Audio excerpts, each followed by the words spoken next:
Hi, by now you should have the fundamentals of PHP. You should know how to use loops, arrays, variables, functions, and many other things.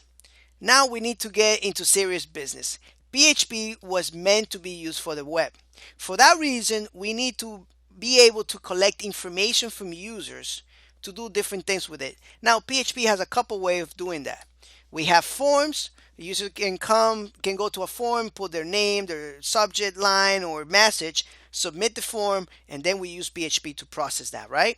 So that's one way of getting information. We're going to learn about that in the following lectures.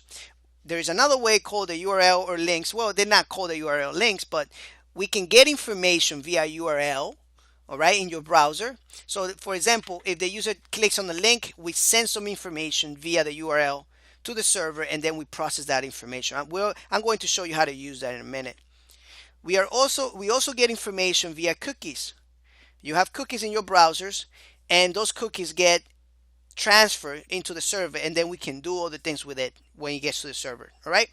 So we can use that information that you sent from your browser to the server, to Apache, and we can do other things with it. All right. So I'm going to show you about that, about cookies, in later lectures also.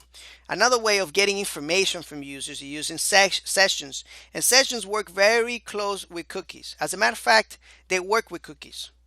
All right, they're not a separate entity from cookies. They work with cookies. Without cookies, we can't have sessions. Sessions allow us to have larger amount of data than cookies. Cookies only limited to a couple thousand characters. Sessions only limited to the hard drive that you have on your server.